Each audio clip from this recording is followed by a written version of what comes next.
Hello everyone, my name is Ryan Cam, and it is time to jump into the year 2024 Daikaiju style. Over the next couple months, to be quite honest, I'm going to be reviewing every Godzilla movie from Toho and otherwise, and every Kong movie from Toho and otherwise that I have yet to review in honor of Godzilla X Kong coming to theaters in early April.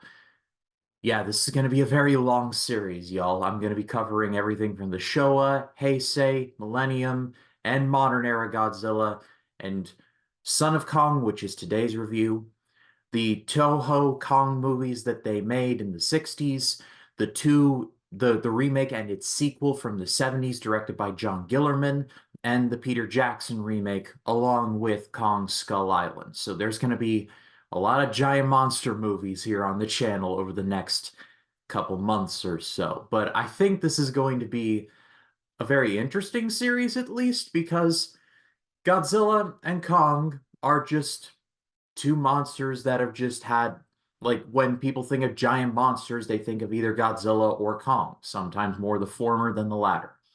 But I wanted to pull a James Rolfe and review all of these movies in one shot. So without any further ado, let's start off on the road to Godzilla X Kong, starting with 1933's The Son of Kong.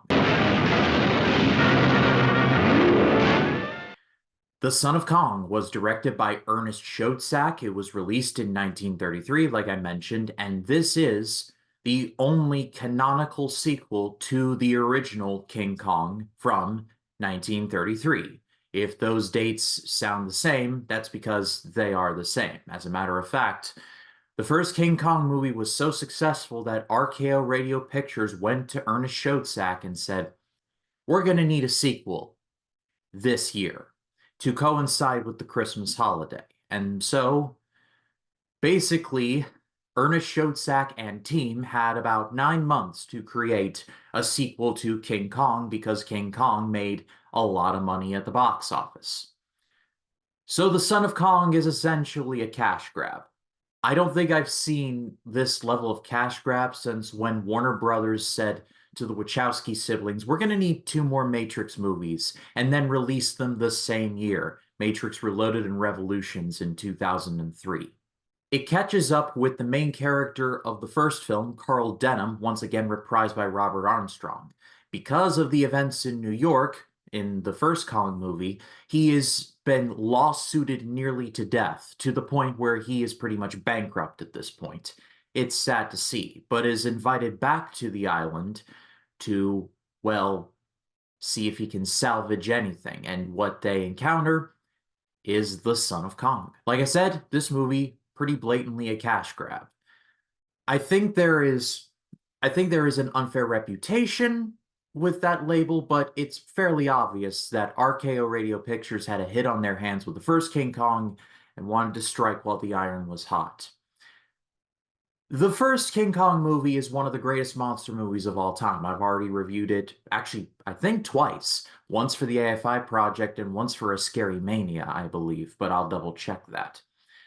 But The Son of Kong is not as good as the first one. I know, shocking statement, but really, it all comes down to just Ernest Schoedsack and Willis O'Brien trying to squeeze whatever juice they could out of the lemon that they didn't already squeeze out of the original. And what they could get out was not much. I do give them credit for trying. They give they give Carl Denham's character more to do because he is, well, he's been through a lot. And so because of this, he basically has to take shipping jobs and basically any job that he can in order to support himself because he has literally nothing left. King Kong basically took away all of his funds. They also try to add more things into the plot, like having it surrounding a traveling, like, circus show that involves little tiny monkeys, which I guess is a parallel to the first movie, but it kind of came across as half-baked to me. The effects are, of course, fantastic, especially on the Son of Kong. The design was unique for the Son of Kong, and while similar sets were used from the first movie, they still look nonetheless impressive. Basically, anything involving the monsters fighting are the most interesting part of the movie by a significant margin. Don't get a lot of it. And really, the movie suffers because of how much Ernest Schoedsack and Ruth Rose, the screenwriter, are trying to make this work.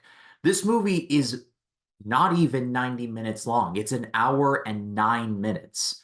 And somehow the movie still feels too long. That's why I say the runtime of a movie is largely inconsequential. It's what you do within the runtime of your movie that truly matters. That's why something like Killers of the Flower Moon is epic, but then something like Napoleon, which Napoleon was a shorter movie, felt like you were trudging through molasses while Killers of the Flower Moon flew by. I am very partial to these special effects, though, and just how impressive they are.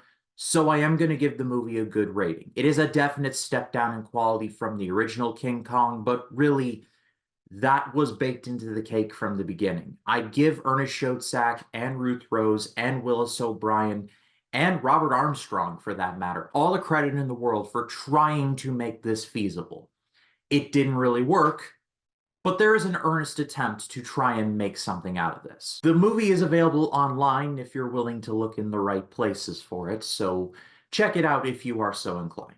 But I pass it off to all of you. Have you seen The Son of Kong? Let us know in the comments. Love to read what you have to say. And stay tuned for Wednesday, when I will be continuing the series by reviewing the original King Kong vs. Godzilla, with Jacob Martin joining me for that review.